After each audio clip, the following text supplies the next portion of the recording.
Jadi hari ini kita akan membahas satu sisi sejarah yang jarang diangkat, tentang bagaimana orang-orang pribumi Indonesia yang tergabung ke dalam KNIL atau Tentara Kolonial Belanda justru terlibat dalam konflik melawan pejuang kemerdekaan kita sendiri. Nah, itu yang sering kita dengar.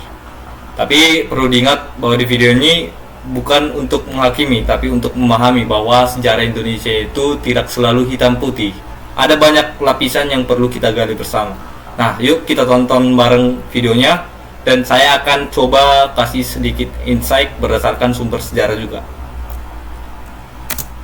Ketika para pahlawan berjuang untuk merebut kemerdekaan, ada kelompok orang yang memilih jalur pengkhianatan. Mereka adalah para pengkhianat bangsa, yang rela mengorbankan kemerdekaan dan bangsa sendiri demi keuntungan pribadi. Salah satu organisasi yang menjadi sarang pengkhianatan ini adalah Netherlands Indië Civil Administration, NICA. Nah, di sini narator menyebutkan bahwa banyak pribumi yang bergabung dengan NICA ataupun bergabung dengan Tentara Kolonial Belanda. Nah, ini menarik karena faktanya memang banyak rakyat biasa, bahkan dari desa-desa, yang masuk KNIL ataupun NICA. Tapi bukan karena mereka itu pengkhianat. Mereka bergabung kebanyakan karena faktor ekonomi atau bahkan karena paksaan. Para pengkhianat bangsa, yang oleh banyak orang sering disebut Londo Ireng, adalah pribumi asli Indonesia yang memilih untuk membela Belanda. Alasan dibalik pengkhianatan mereka sangat beragam. Beberapa dari... Nah, di sini lucu sih karena mereka disebutkan sebagai pembela Belanda. Ya, ini bagian yang paling menyakitkan. Bayangkan, satu bangsa tapi karena sistem kolonial kita malah dibenturkan satu nama lain. Tapi kita juga nggak bisa serta-merta menyalahin mereka. Mereka itu yang bergabung dengan KNIL itu berada pada situasi yang sangat kompleks. Jadi kita tidak bisa seenaknya mencap mereka sebagai pengkhianat sebetulnya.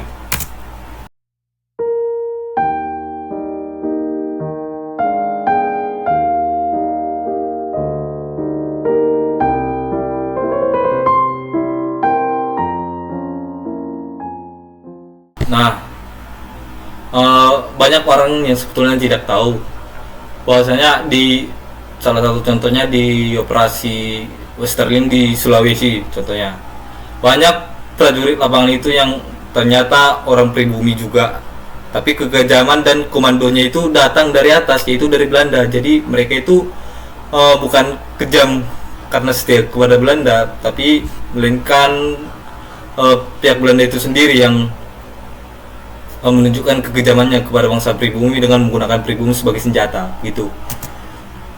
Maksud mengembalikan pemerintahan kolonial di Indonesia, peranan NICA sangatlah vital bagi kelangsungan eksistensi penjajah kolonial. Setelah Indonesia merdeka. Nah, kalau yang bagian itu cocok juga sih, karena ini juga menunjukkan tentang bagaimana kolonialisme itu bukan cuma penjajahan secara fisik, tapi juga merupakan penjajahan secara pikiran dan sistem sosial.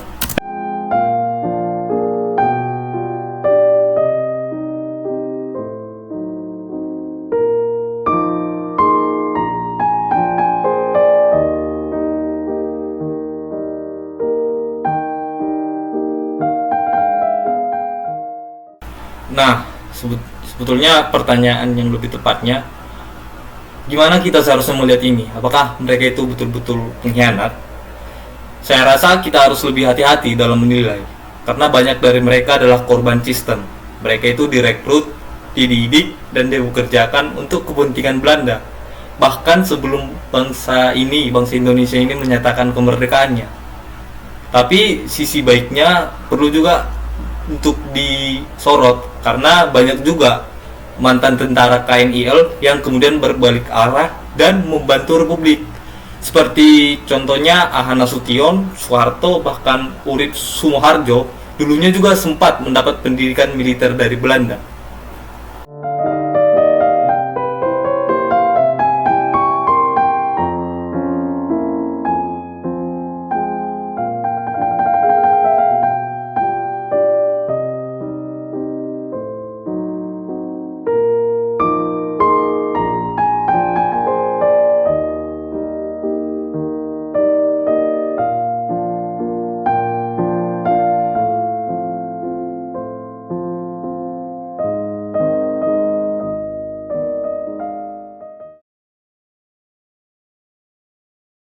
Nah, teman-teman, jadi maksud saya di sini kesimpulan yang kita dapatkan dari video ini bahwasanya kita jangan mudah sekali percaya dengan satu narasi sejarah tanpa sumber yang lebih valid.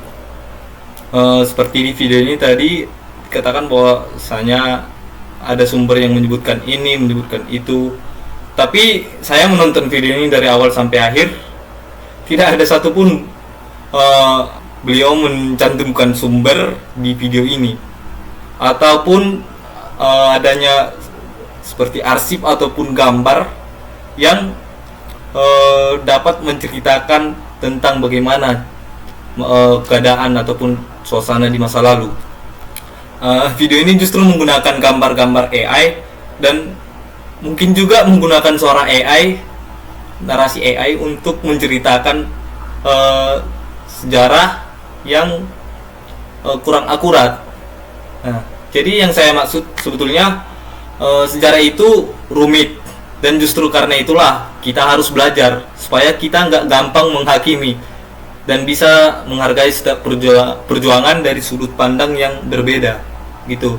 Jadi sepertinya sampai di sini saja video saya kali ini. Terima kasih sudah nonton video ini sampai akhir.